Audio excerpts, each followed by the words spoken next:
Para mí es un gusto y un honor poderme dirigir a ustedes y bueno, un agradecimiento muy especial por supuesto a los colegas de Pronavícola.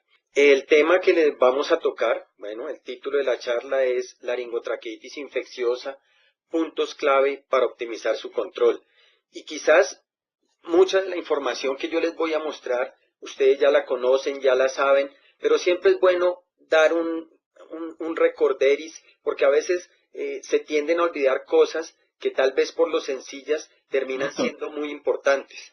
Bueno, les comentaba que realmente mucha de la información que vamos a ver, o pienso yo que en general toda, es información que ya conocemos, pero a veces es información tan sencilla que se tiende a olvidar y es bueno recordarla. Bueno, entremos en materia. Bueno, no se preocupen, realmente no voy a hablarles de la enfermedad como tal. Sabemos que es una enfermedad de tipo respiratorio, con alta morbilidad, que puede llegar a causar mortalidades bastante importantes y que por supuesto va a afectar el desempeño de las aves, llámense estas pollo de engorde, pollitas comerciales o reproductoras. Y vamos a tener también pérdidas de producción de huevo. Bueno, eso ya lo sabemos porque realmente es una enfermedad que nos ha venido golpeando ya hace un buen número de años. Lo que sí quiero es comentarles cuál fue el desarrollo o el inicio de esta enfermedad. Esta enfermedad fue descrita por primera vez en 1926 y realmente en un periodo corto de tiempo se identificó el agente causal, que hoy sabemos que es un herpes virus. Eso en el año 1931. Y muy rápidamente, en el año 1932, se empezaron a utilizar las primeras vacunas. Y estas primeras vacunas tienen la particularidad, o tuvieron la particularidad, de que era básicamente el virus salvaje de campo.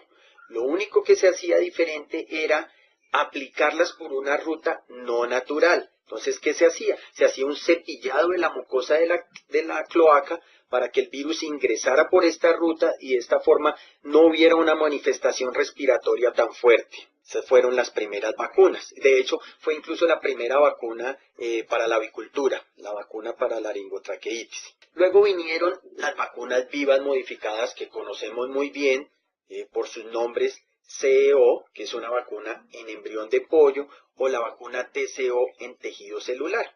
Pero ¿cuál es el desarrollo de estas vacunas? Pues el desarrollo consiste en que se va a tomar el virus salvaje o el virus de campo y se va a atenuar a través de pasajes seriados o pasajes sucesivos en huéspedes no naturales. ¿A qué me refiero con eso? Por ejemplo, para la vacuna de tejido celular, que es la que se sigue utilizando en Colombia, lo que se hizo fue tomar este virus salvaje de campo e inocularlo o infectar cultivos de riñón, de células de riñón de pollo. Y luego ese virus se pasaba a otro cultivo celular y así sucesivamente por X número de pasajes. En la medida que este virus se va pasando en los cultivos celulares, este virus va perdiendo su capacidad de multiplicarse en la tráquea, en la medida que adquiere la capacidad de infectar estas células de riñón de pollo. De esta forma, este virus que al comienzo era salvaje, termina siendo un virus atenuado o modificado que ha perdido esa capacidad de generar enfermedad porque pierde la capacidad de replicarse tan eficazmente en ese sistema respiratorio, básicamente en esa mucosa traqueal. Estas vacunas sabemos que han sido muy exitosas o funcionan muy bien para proteger de la enfermedad clínica, tanto la vacuna de embrión como la vacuna de tejido celular. Su uso, la vacuna de embrión arrancó en 1950 y la de tejido celular en 1960. Más o menos por 30 años para el uso de la vacuna de embrión y 20 años para el uso de la vacuna de tejido celular, se controló bastante bien la enfermedad. Pero a partir de 1980, lo que se empezó a observar a nivel mundial es que empezó a haber un incremento en la presentación de esta enfermedad nuevamente. Entonces, se empiezan a generar las dudas, ¿qué será lo que está pasando? ¿Será que tenemos un virus que está siendo mucho más agresivo, que está siendo capaz de sobrepasar la inmunidad que estamos generando con los programas de vacunación? Entonces, viene el cuestionamiento de saber ¿cuál es la razón de este resurgimiento del virus de laringotraqueitis infecciosa? Entonces, aquí sí quiero recordarles que el agente etiológico de la enfermedad de laringotraqueitis es un herpes virus. Y como sabemos, estos herpesvirus tienen la particularidad de que son capaces de generar una infección latente, es decir, una infección que va a persistir durante toda la vida del huésped. Incluso eso sucede en humanos, por ejemplo el herpes simplex que genera estas lesiones en los labios, en cavidad bucal, permanece en el humano hasta que él se muere, hasta que nos morimos. Bien, entonces quiero recordarles los tipos de infección para que entendamos un poco mejor qué es lo que sucede con este herpesvirus que genera la enfermedad de laringotraqueitis. Primero, entonces, hablemos de las infecciones agudas. Y básicamente, un buen ejemplo de una infección aguda es la que yo quiero conseguir cuando vacuno con mi vacuna de bronquitis del serotipo Massachusetts. Entonces, ¿qué voy a tener? Voy a tener un inicio de la replicación y voy a tener un pico de replicación o de infección de ese virus de bronquitis, más o menos entre 7 y 10 días posaplicación o posinfección. Y luego va a haber un descenso de ese virus y prácticamente va a desaparecer porque el sistema inmune es capaz de eliminarlo completamente del organismo. Luego vamos a tener el grupo de infecciones persistentes, donde está las infecciones que producen los herpesvirus, entre ellos el virus de laringotraqueitis. Entonces, nuevamente voy a tener el arranque de la infección, un pico de infección, luego va a haber un descenso de la infección, pero para el caso de laringotraqueitis, como conocemos muy bien, este virus va a ir a alojarse en el ganglio trigémino y ahí se va a generar una infección de tipo latente que va a persistir durante toda la vida de las aves, con una particularidad, que en cualquier momento ese virus que está alojado en el ganglio trigémino puede volver a reactivarse y volver a expresarse, es decir, va a volver a existir un proceso de infección y va a haber eliminación de esas partículas virales al medio ambiente. ¿Por qué el ganglio trigémino? Bueno, porque el ganglio trigémino es el que da inervación a ese sistema respiratorio superior. Entonces el virus por vía neuronal va a llegar a ese ganglio trigémino, que es donde va a terminar alojándose para generar esta infección de tipo latente.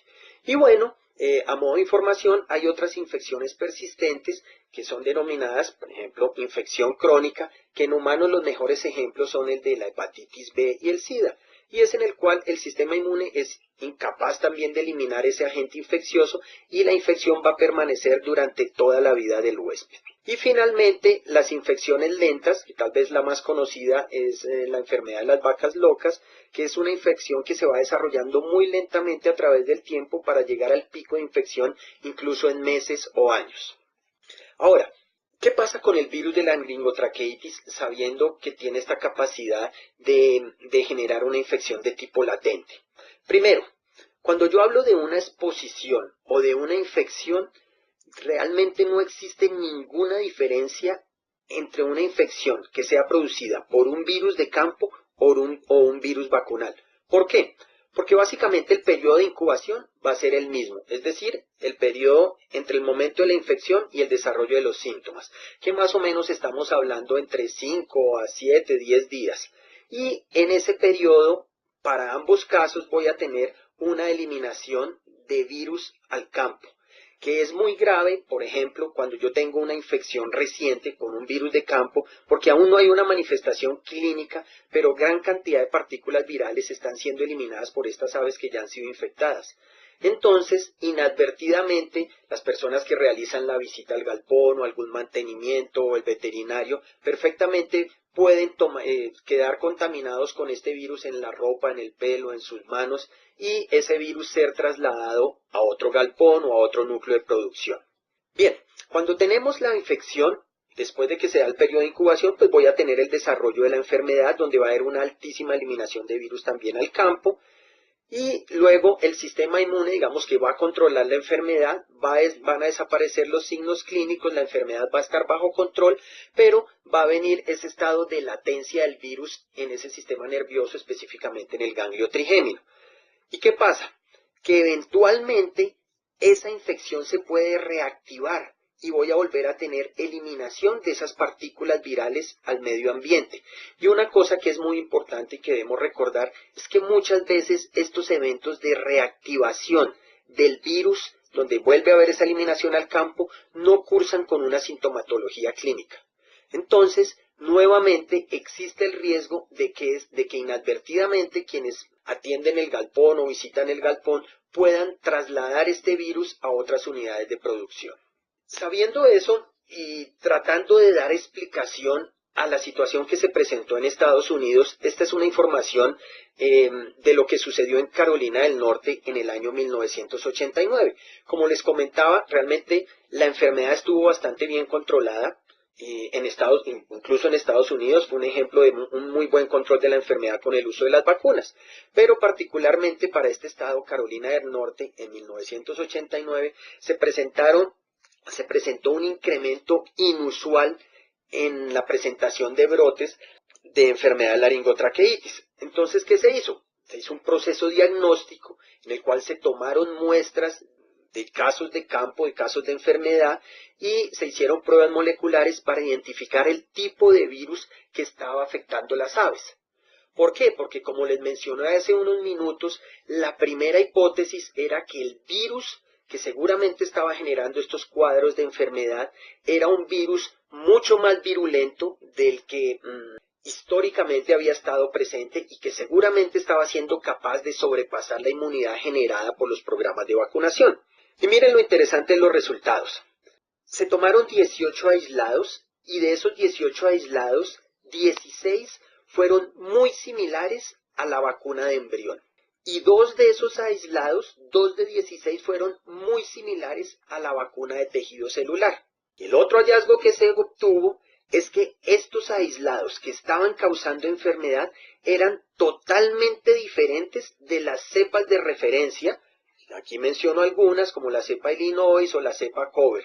Entonces, el virus que estaba afectando las aves, que estaba generando esta problemática, no era el virus salvaje de campo que históricamente había desafiado a las aves, sino que era un virus muy parecido a las cepas vacunales. Entonces empieza el cuestionamiento, es decir, ¿será que las cepas vacunales están cambiando y son los responsables de la enfermedad? Entonces vino un trabajo que se hizo exactamente al año siguiente, y lo que se hizo fue tomar grupos de 10 aves e inocularlos con vacunas. Entonces un grupo de 10 aves que se le puso una vacuna de embrión, otro grupo que se le puso una vacuna de tejido celular, y los otros 2 grupos también vacuna de embrión.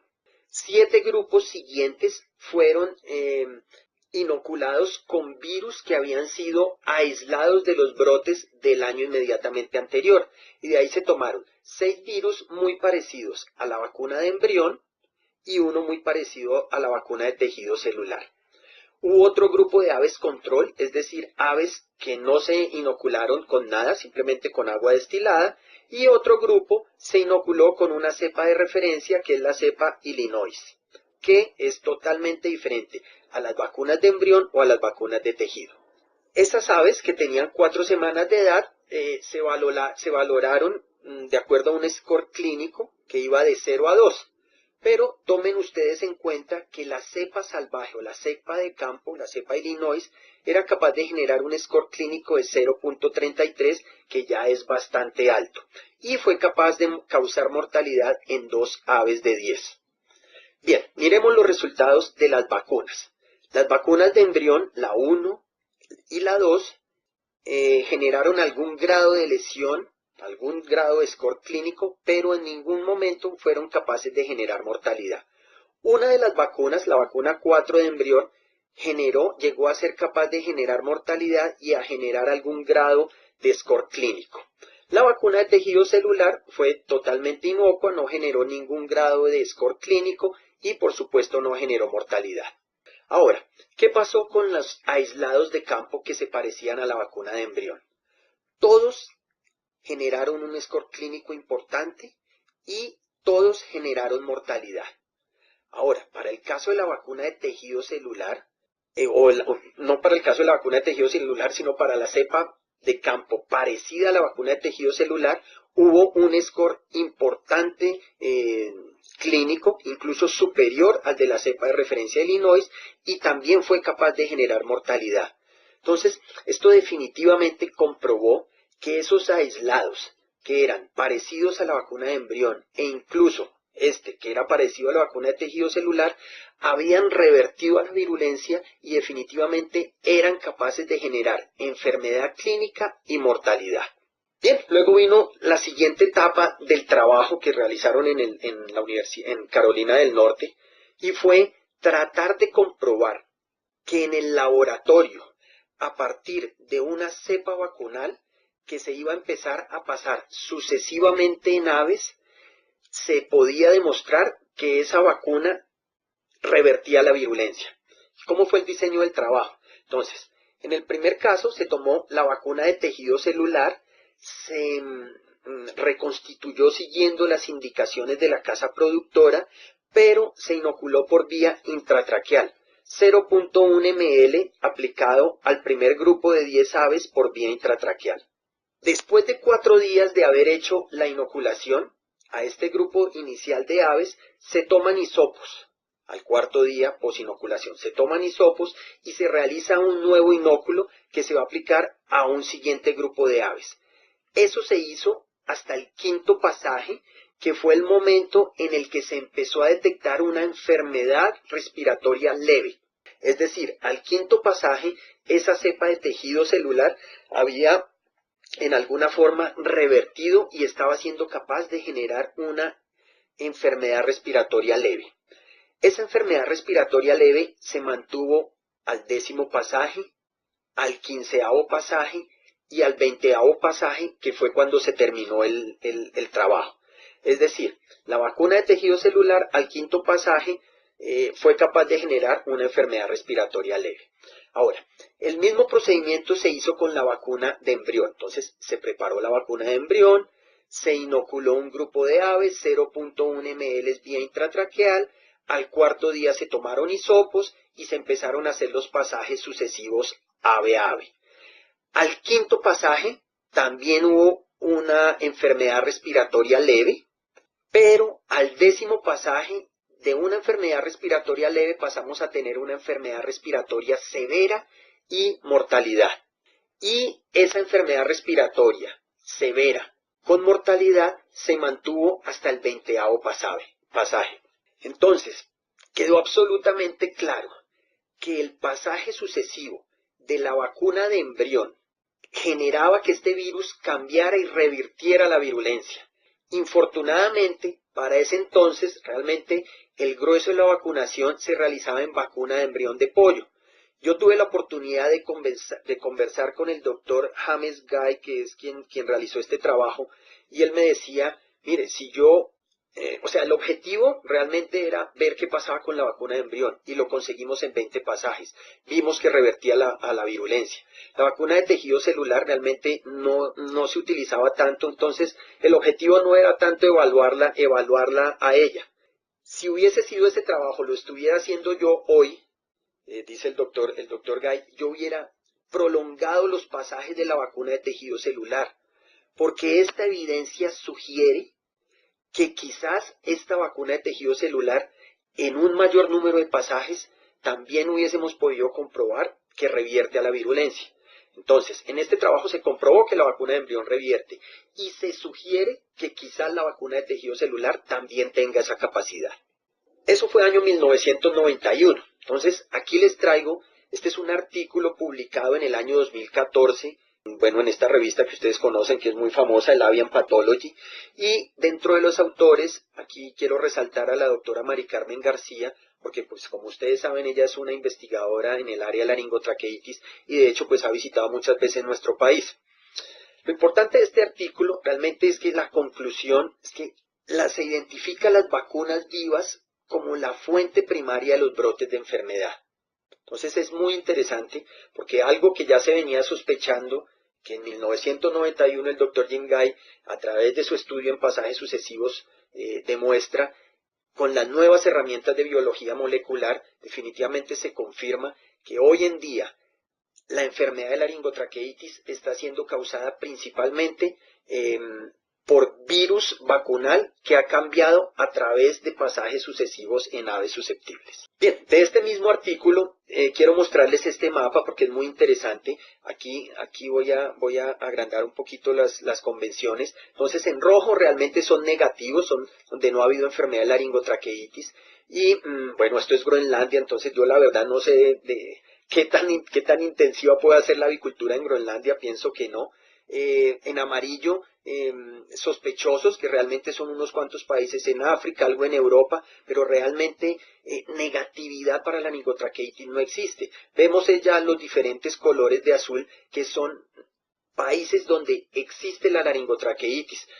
Puede que hace más de 10 años, como lo que aparece en rayas, como Norteamérica, Colombia, Chile, Argentina, y bueno, azul que empezó entre 2000 y 2013, que tenemos por ejemplo aquí nuestros vecinos en Brasil, que tuvieron los fuertes brotes de laringotraqueitis en el año 2000, finales de 2002, 2003, en la región de Bastos, y luego después en Minas Gerais en el 2011, los problemas que ha habido en 2012 en Ecuador, bueno, Perú en 2008, Bolivia, que había una zona endémica que era Cochabamba, pero se ha empezado a mover también a Santa Cruz de la Sierra. Entonces realmente lo que estamos viendo es que esta enfermedad es de distribución mundial, es de distribución global. Entonces, de esta primera parte, yo me tomo el atrevimiento de hacer una conclusión. A hoy, las fuentes epidemiológicas de la enfermedad de laringotraqueitis, claro, siguen siendo el virus de campo, pero en menor relevancia, porque cada vez se detecta menos.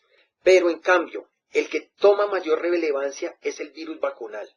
¿Por qué? Porque es capaz de ir infectando ave a ave, eso lo puede hacer revertir a la virulencia, y cada ave o cada galpón que yo vacuno definitivamente se convierte en un reservorio, en una fuente de infección. Otras conclusiones son: definitivamente está absolutamente comprobado que las vacunas de embrión tienen la capacidad de revertir a la virulencia. Lo otro es que la evidencia sugiere que también las vacunas de tejido celular pueden revertir a la virulencia. Y que las vacunas vivas atenuadas, llámense en embrión de pollo o de tejido celular, se consideran hoy como la principal fuente para los brotes de laringotraqueitis. Y bien, viene entonces la pregunta: ¿qué hacer en el campo? ¿Y por qué qué hacer en el campo? Bueno, porque sabemos que los virus vacunales que utilizamos para prevenir la enfermedad, si nosotros les damos la oportunidad de que empiecen a pasar de ave a ave, van a ganar en virulencia, van a revertir a la virulencia y van a ser capaces de generar enfermedad. Entonces, ¿qué debo yo hacer? Bueno, lo primero es que definitivamente evitar el uso de las vacunas de embrión de pollo, que bueno, es algo que la industria colombiana ya lo hizo hace ya un buen número de años, como lo han hecho otros países. Incluso en Estados Unidos hay algunos estados que tienen prohibido el uso de la vacuna de embrión. Entonces les puedo mencionar Nuevo México, Texas y Mississippi. Bueno, eso para el caso de las vacunas de embrión. Ahora, las vacunas de tejido celular, ya comentamos que la evidencia sugiere que también son capaces de revertir a la virulencia.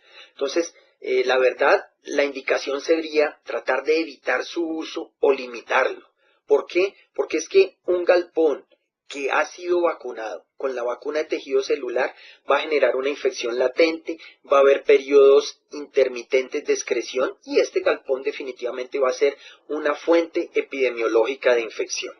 Pero bueno, sabemos también que la vacuna de tejido celular es una vacuna efectiva y nos interesa que nuestras aves estén protegidas. Sí, bueno, es efectiva pero no es tan segura.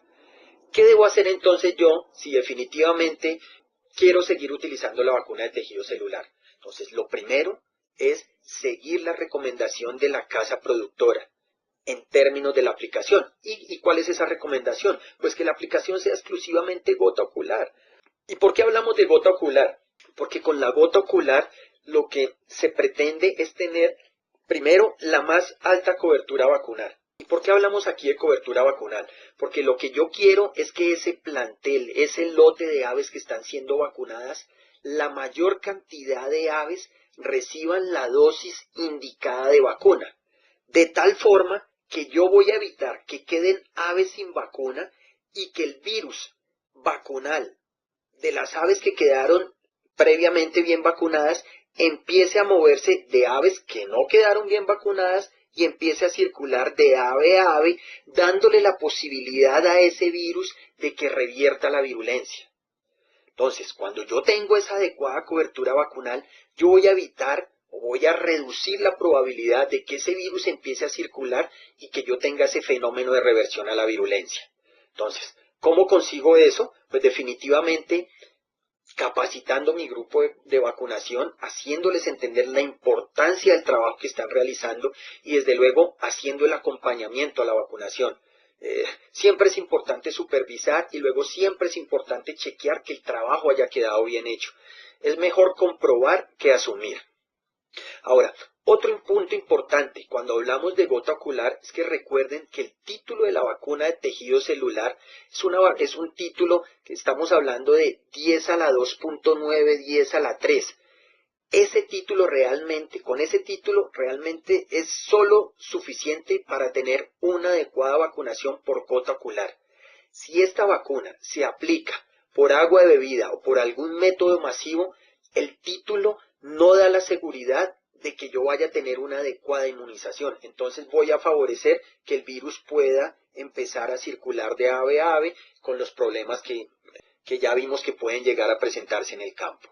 Bueno, hablemos un poco de las características de este virus de laringotraqueitis.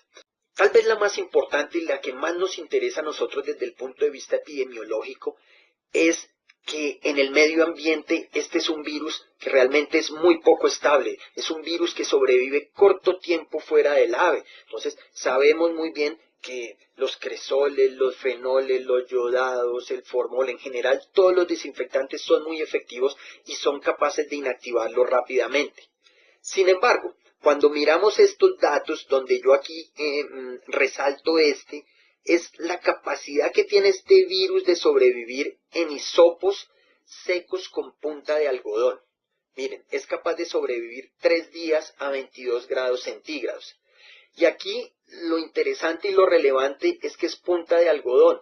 Nuestra ropa, en gran mayoría, tiene una combinación de algodón y puede que tenga algo de fibras sintéticas, pero en general nos daría un ejemplo de que ese virus de laringotraqueitis lo pudiéramos nosotros o el visitante a la granja o el veterinario o el empleado o el personal de mantenimiento se lo podría perfectamente llevar en su ropa a otro núcleo de producción o a otro galpón. Entonces, hay otro punto importante que debemos tomar en consideración. Nuestra industria es una industria que, como menciono aquí, o que tomo esta referencia al doctor Joy Weber, es una industria que se mueve sobre ruedas. Entonces, tenemos el productor que llega en su carro, los empleados que pueden ir en su moto, el personal de limpieza, el camión del transporte de las aves, el camión del huevo, el camión del transporte del equipo, el proveedor de pollitos, el proveedor de viruta, el veterinario responsable de la granja, el personal de carga y descarga, el camión de alimento, el camión del gas, el camión de basura, bueno, etcétera. ¿Qué quiere decir eso? Que si yo me devuelvo a mirar esto, a tomar esto como referencia, perfectamente, muy rápidamente, yo podría estar diseminando el virus a través del transporte por ropa que haya quedado contaminada a otras unidades de producción, a otra zona, a otro territorio, bueno, a otras granjas. Entonces, definitivamente, como gran conclusión, la bioseguridad sigue siendo la principal herramienta.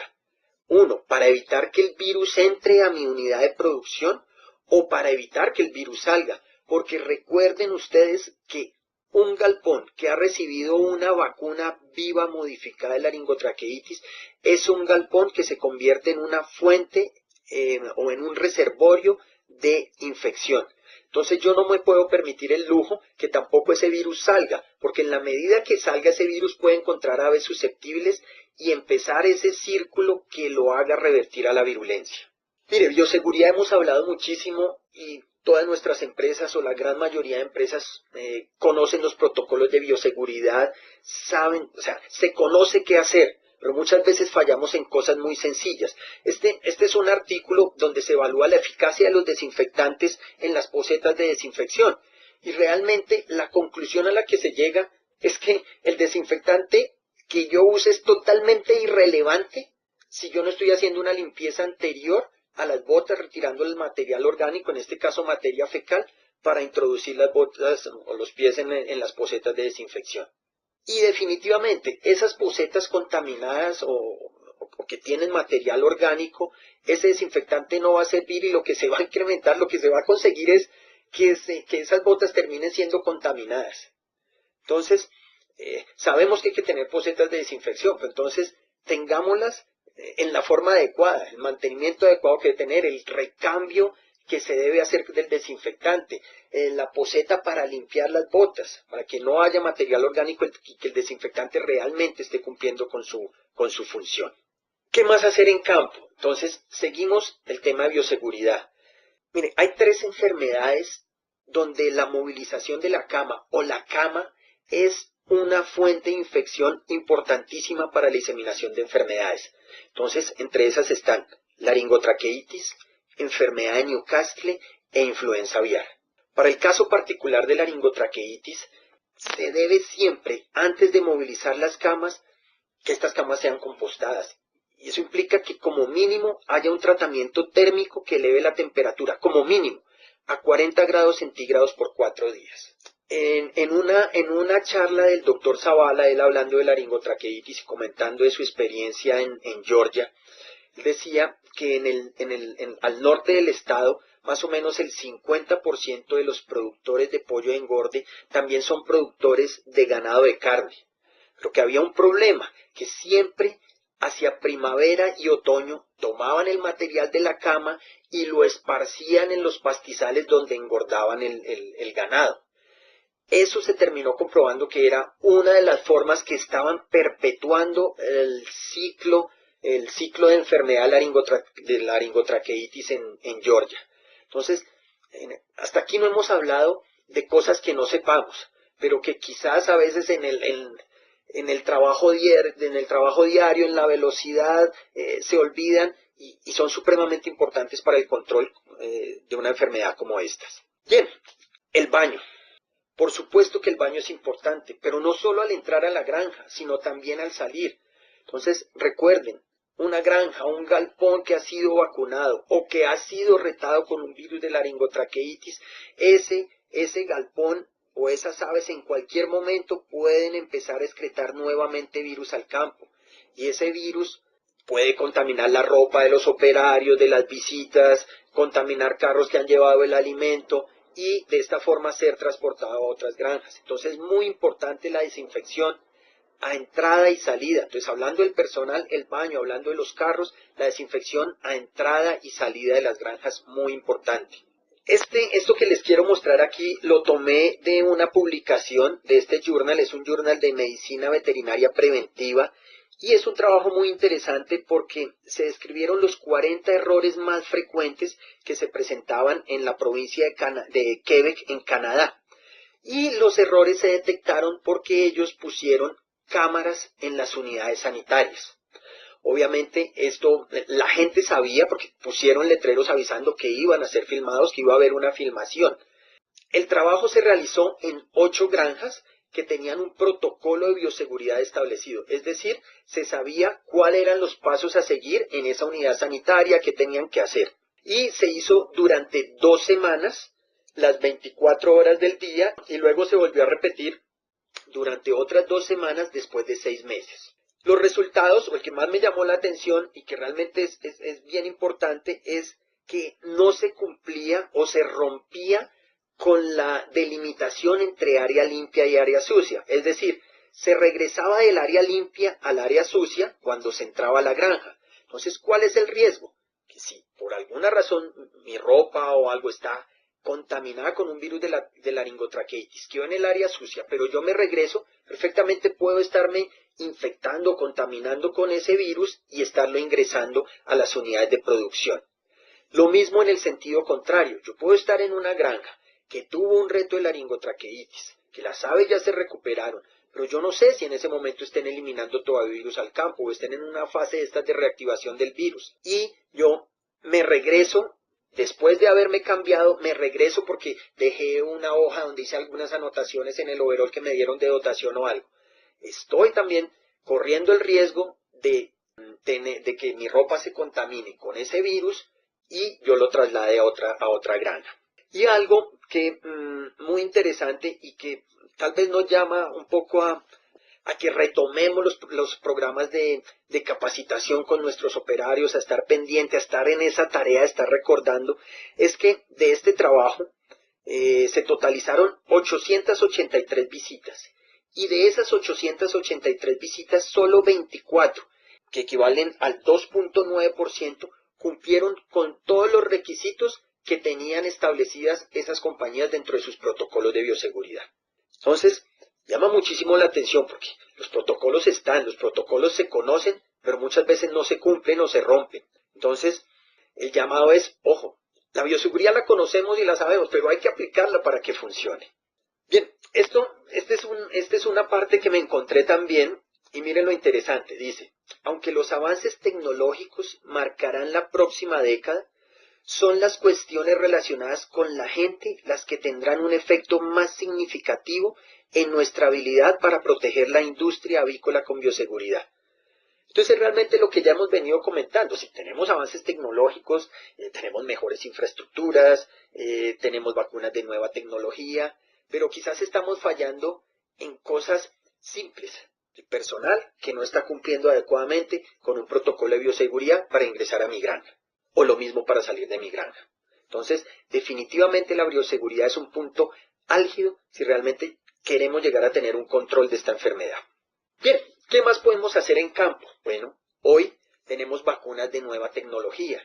Y las vacunas de nueva tecnología, sin llegar a ser perfectas, porque realmente, bueno, en realidad no existe ninguna vacuna perfecta, ya hablamos un poco de las vacunas vivas modificadas y vimos que protegen muy bien, dan muy buena protección, pero no son seguras porque se corre el riesgo de que reviertan a la virulencia. Entonces, no son perfectas. Las vacunas de nueva tecnología, que básicamente consisten en, bueno, tener un donador, que para este caso, pues es el virus de laringotraqueitis, del que se va a tomar un gen, y ese gen se va a insertar en un virus donador. Aquí tomé como ejemplo el vector de viruela, perdón, tengo un donador del que se toma un gen, y ese gen se va a insertar en un vector.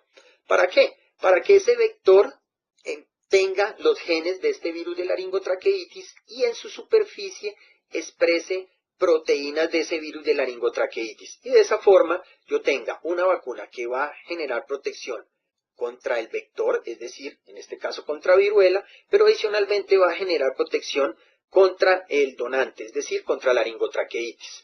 ¿Qué ventaja o qué gran ventaja tienen este tipo de vacunas? Bueno, aquí para hablar de vacunas de nueva tecnología, aquí perfectamente yo podría tener, o aquí al lado debería haber puesto una foto de un virus HBT de Marek, porque este también sería otro vector, es decir, yo insertaría genes de laringotraqueitis en este vector de HBT y tendría una vacuna vectorizada, pero vectorizada en un vector HBT. ¿Cuál es la gran ventaja de estas vacunas? La seguridad. ¿Por qué? Primero, porque no hay riesgo de infección con virus de laringotraqueitis. Yo voy a poner es un vector, entonces, es una vacuna vectorizada en Marek, entonces voy a infectar es con Marek. Es una vacuna vectorizada en viruela, entonces yo voy a infectar es con viruela. Lo que sucede es que se va a generar protección contra Marek y adicionalmente contra laringotraqueitis, o contra viruela y adicionalmente contra laringotraqueitis. Y si no hay infección, pues no va a haber riesgo de diseminación del virus. Entonces, mis galpones no se van a convertir en una fuente de infección. Las aves no van a ser una fuente de infección. No van a existir portadores. Y si no hay portadores, pues tampoco va a haber riesgo de que haya una reversión a la virulencia. Esto tan bonito no es perfecto, como ya hablamos de las desventajas de las vacunas vivas modificadas. Estas vacunas vectorizadas, que si bien protegen bastante bien contra la sintomatología clínica, contra las manifestaciones clínicas de la enfermedad, no son capaces de bloquear tan efectivamente la excreción de virus al campo. Es decir, un ave que se infecta es un ave que se va a proteger, pero no se va a evitar que esa ave infectada empiece a eliminar virus al campo. Entonces, no son perfectas. Bueno, aquí lo que quiero comentarles es que realmente este tipo de vacunas de nueva tecnología empiezan a ganar cada vez más espacio dentro de la industria avícola y empiezan a ser parte de los esquemas de vacunación, a diferencia, por ejemplo, de las vacunas de embrión de pollo, que para hablar de nuestros países únicamente se sigue permitiendo su uso en Chile y México. Y cuando hablamos de vacunas de tejido celular, y hay algunos países que no permiten su uso, como por ejemplo Ecuador, Costa Rica, Brasil. Bueno, Brasil la utilizó, ustedes saben que ellos la utilizaron para contener los brotes iniciales en el estado de Sao Paulo y después fue retirada y se cambió por el uso de vacunas recombinantes. Pero este es más o menos realmente una diapositiva que muestra cómo la industria se viene moviendo al uso de vacunas de nueva tecnología. Bien, este es el resumen de un trabajo que realizó, aquí bueno, varios autores que ustedes ya conocen, pero voy a hacer énfasis en el doctor Zavala y en la autora Mari Carmen García, por la cercanía que tienen con nuestro país, porque nos visitan con alguna frecuencia. En este caso, pues es evaluando la efectividad de las vacunas en pollo de engorde. Y lo que encontramos, bueno, es algo que sabemos, la vacuna de embrión y la vacuna de tejido celular, pues protegen un poco mejor que las vacunas vectorizadas. Y en este ejemplo, protegió mejor la vacuna vectorizada en HBT que la vacuna vectorizada en viruela. Pero estos mismos autores, también en pollo de engorde, en este caso, mírenlos aquí, entonces tengo la autora Mari Carmen García, el doctor Zavala, en otro trabajo protegió mejor la vacuna vectorizada de viruela que la vacuna vectorizada de Marek. ¿Qué quiero decir con esto? Que realmente ambas vacunas en pollo de engorde en aves jóvenes funcionan bastante bien. Hay diferencias en los trabajos, en laboratorio sucede esto, tiende a haber diferencias, pero en general los autores coinciden y los investigadores coinciden en que son vacunas que minimizan los efectos negativos de la enfermedad. Y para el caso del pollo de engorde es muy importante el uso de este tipo de vacunas porque cuando el pollo de engorde sale a sacrificio, es un pollo de engorde que no va a ir eliminando virus de laringotraqueitis, así sea un virus vacunal. Porque si por ejemplo el pollo de engorde se vacunara con vacunas vivas, recuerden que una vez se da la infección, ese virus, sea el virus infeccioso o el virus vacunal, va a seguirse eliminando por un periodo de 2 a 3 semanas. Entonces, si en un calendario de vacunación, hablando hipotéticamente en pollo de engorde con vacuna de tejido celular, puesta alrededor de los 15 días, más 21 días que puede durar la eliminación del virus, nos daría más de 35 días.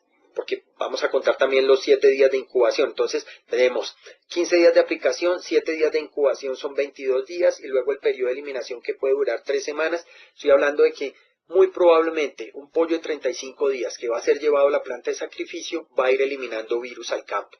Entonces eso sería un riesgo para la industria avícola por la posibilidad de la reversión a la virulencia. Bien, eso sería pollo de engorde. ¿Qué hacer en el campo para el caso de aves de larga vida? Me refiero a aves de larga vida, a ponedoras y reproductoras. Entonces, este es un trabajo que hizo el doctor Rosenberger en sus instalaciones de Avicerbe en Estados Unidos. Entonces, estos son los galpones, estas son las instalaciones que tiene él para hacer sus desafíos. Y el trabajo que se hizo fue evaluar la duración de la protección de 2 esquemas de vacunación con vacunas de nueva tecnología. Entonces se tomaron 600 pollitas comerciales, se dividieron en 3 grupos, 200 aves por grupo. El primer grupo se vacunó únicamente con la vacuna recombinante en Marek. Bueno, por supuesto también tuvo Rispens y se hizo una vacuna a las 8 semanas con viruela encéfala. El segundo grupo tuvo el esquema recombinante HBT laringo en la planta de incubación y a la semana 8 la vacuna recombinante de laringotraqueitis en viruela más encefalomielitis. Y por supuesto también tuvo la cepa Rispens de la enfermedad de Marek. Y el grupo control que no recibió ningún programa de vacunación contra laringotraqueitis tuvo Marek HBT, tuvo Rispens y a las 8 semanas viruela encefalomielitis. Miremos los resultados a las pruebas de desafío. Las pruebas de desafío se hicieron a las 30, a las 40 y a las 60 semanas. Para el primer programa, es decir, el que tenía únicamente la aplicación de HBT laringo, la protección a 30 semanas fue del 97, a 40 del 83 y a 60 semanas del 70. A pesar de que hay un porcentaje importante de protección, lo que se ve es una disminución de la protección con la edad de las aves. Ahora, el segundo programa que tuvo la recombinante en Marek, en la planta de incubación, y la revacunación a las 8 semanas con la vacuna vectorizada en viruela, se tuvo 93% de protección a las 30, 97% a las 40 y 93% a las 60 semanas. Es decir, hubo un efecto positivo de adicionar la vacuna recombinante de viruela, es decir, un efecto aditivo, un efecto de sinergia que se evidenció como una mejor duración de la protección. Y bueno, los controles que no tuvieron un programa de prevención contra la infección por laringotraqueitis, los porcentajes de protección fueron muy bajos, solo del 10%, avalando la prueba. Pero bueno, ¿qué pasa? Nosotros a disposición en Colombia tenemos otro tipo de vacunas. Estaba la vacuna de tejido celular y lo que quiero mencionar aquí es los posibles esquemas de vacunación que se podrían utilizar en determinado caso. Entonces tenemos el primero, que es que algunas compañías utilizan. Entonces, utilizar una vacuna vectorizada puede ser viruela y una revacunación con tejido celular en el campo. Lo mismo, vacuna HBT laringo en la planta de incubación y una vacunación con tejido celular en el campo. Por supuesto que es un programa efectivo y tenemos empresas que están muy contentas con este tipo de programas. Pero ¿qué pasa? Es un programa que termina siendo, se pierde seguridad. ¿Y por qué se pierde seguridad? Porque recuerden que cada vez que yo estoy infectando un ave con un virus vivo modificado, esa ave va a ser una portadora latente de por vida. Entonces, en ese sentido se vuelve un programa que no es seguro. Otro programa es la utilización de dos vacunas recombinantes en viruela. Es un programa que es muy efectivo y seguro. Y quizás algunos de ustedes se preguntarán, bueno, pero este no tiene sentido, porque cuando yo hago la primera aplicación con el vector viruela y veo esa generación de la pápula en el pliegue del ala, cuando yo hago la segunda, no voy a ver esa generación de esa pápula. Eso podría ser el indicativo de que es que la vacuna no está funcionando. Y no es cierto, realmente hoy los estudios indican que al igual que con todas las enfermedades, hay un efecto positivo de realizar una revacunación, porque yo estoy realizando un estímulo sobre las células de memoria que estimulé con la primera vacunación. Claro, no voy a ver esa reacción local, pero sí va a haber un estímulo sobre esas células de memoria para tener una mejor protección, como sucede en realidad con todas las otras enfermedades. O sea, yo tengo con una vacunación inicial consigo tener cierto grado de protección, pero cuando hago una segunda vacuna, esa protección se incrementa debido a que estoy estimulando una respuesta de tipo secundario que es mucho más efectiva que la primera. Bien, el otro programa, de acuerdo a la información que les acabo de mostrar del trabajo hecho por el doctor Rosenberger, realmente quizás el programa más seguro y más efectivo sea la combinación de las dos vacunas vectorizadas. HBT laringo en la planta de incubación y revacunación en campo con la vectorizada viruela. Efectivo y seguro. Seguro en términos de que no voy a generar portadoras, no voy a generar aves infectadas latentes con un virus de laringotraqueitis. Este es otro programa que sería HBT laringo en la planta, FPLT al campo y tejido celular. Por supuesto que es un programa que va a ser seguro, pero que va a ser efectivo, perdón, pero estoy perdiendo seguridad porque nuevamente estoy incorporando un virus vivo a mis aves. Y bueno, ya lo hemos mencionado bastante, qué es lo que sucede cada vez que infecto aves con un virus vivo modificado. Bien, los otros esquemas, bueno, embrión, que la tenemos prohibida, tejido celular, por supuesto que es efectivo. Sabemos que es efectivo. Obviamente hay que seguir las recomendaciones de la casa productora, vacunación gota ocular, la mejor cobertura. Entonces va a ser un programa efectivo, pero tengo el inconveniente que es un programa que no es seguro. FPLT, por supuesto, es efectivo y seguro. Y bueno, HBT laringo, que es efectivo y seguro. Pero repito, realmente, por los trabajos, por la información que tenemos, el programa que conjuga los dos objetivos, que sería seguridad y efectividad, es la combinación de HBT laringo con FPLT laringo. Bien, ¿qué más debo yo hacer en campo? Definitivamente y muy importante, si yo estoy sospechando de un brote, tener un diagnóstico rápido, fundamental. Entonces voy a tener varias herramientas, puedo hacer uso de la histopatología para la detección de los corpúsculos intranucleares, las pruebas de biología molecular y el aislamiento viral, que es un poco más demorado, pero bueno, también funciona. Y por supuesto la comunicación. Y quizás, bueno, con excepción de la zona del valle, donde realmente hay una muy buena comunicación entre las empresas que se hablan con claridad y se dice si se está viviendo algún problema, la generalidad de la industria es que existe temor de avisar, de decir, mire, estoy pasando por este problema, tome las medidas que usted considere necesarias para afrontar en determinado momento una infección por X enfermedad, no necesariamente laringotraqueitis. Esto es muy importante. Realmente lo que se debería tener es un mapa. Hoy tenemos las herramientas, el geoposicionamiento, un mapa donde estuvieran localizadas todas las granjas y que en dado momento que se dé una voz de emergencia poder decir, mire, la granja es esta, los vientos predominantes son estos, las rutas son estas y poder tomar mejores medidas de control. Muy importante esta parte de la comunicación también. Ahora, ¿por qué esta comunicación rápida y el diagnóstico rápido? Porque definitivamente el virus de laringotraqueitis, que aunque ya vimos que es un virus lábil, que lo eliminamos muy fácilmente con los desinfectantes, es un virus que se ha comprobado que se transmite por el viento. Entonces, rápidamente yo puedo tener la diseminación de una enfermedad. Entonces aquí lo que yo quiero mostrar es estos puntos verdes son granjas donde se presentó la enfermedad de laringotraqueitis y cómo las líneas rojas son vectores que indican los vientos prevalentes y cómo esos vientos prevalentes tuvieron relación con brotes siguientes de enfermedad en otras granjas. Entonces definitivamente toma muchísima relevancia el diagnóstico rápido y la comunicación. Bien, para terminar, pues unas recomendaciones finales. Definitivamente la bioseguridad es el principal mecanismo para disminuir la posibilidad de infección. O sea, sin seguridad, sin bioseguridad no podemos pensar en que vamos a tener un programa exitoso. O sea, no existe la bala mágica o la vacuna mágica que nos vaya a proteger las aves. Eso no existe. O sea, es un conjunto de varias cosas, entre las cuales la bioseguridad es absolutamente fundamental.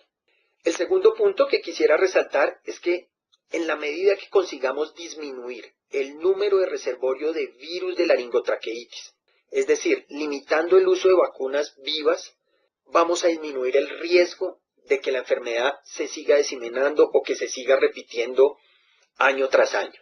Aquí, dentro del control, definitivamente las vacunas vectorizadas son una herramienta que puede ayudar a mejorar el control con nuevas estrategias y nuevos programas de vacunación. Sí, no son vacunas perfectas, porque realmente no lo son, tienen también falencias, pero realmente cuando yo las pongo en la balanza, pudiera tener mayor beneficio al hacer uso de estas nuevas tecnologías. Bueno, luego el diagnóstico rápido y preciso, que ya lo mencionamos, la importancia de saber, estoy enfrentándome a un caso de laringotraqueitis para tomar las medidas necesarias y por supuesto saber que si es que eran aves que no se habían infectado, pero ya tuve un diagnóstico, saber que esas aves eventualmente siguen siendo fuente de infección para otras granjas. Y bueno, la comunicación, que es totalmente necesaria y realmente el mejor ejemplo lo tenemos en el Valle del Cauca por la comunicación que ha logrado la industria en ese sentido. Bueno, pues eso es lo que había preparado para contarles la tarde de hoy. Muchísimas gracias por su atención. Bueno, estoy atento a las preguntas o inquietudes que tengan. Muchas gracias.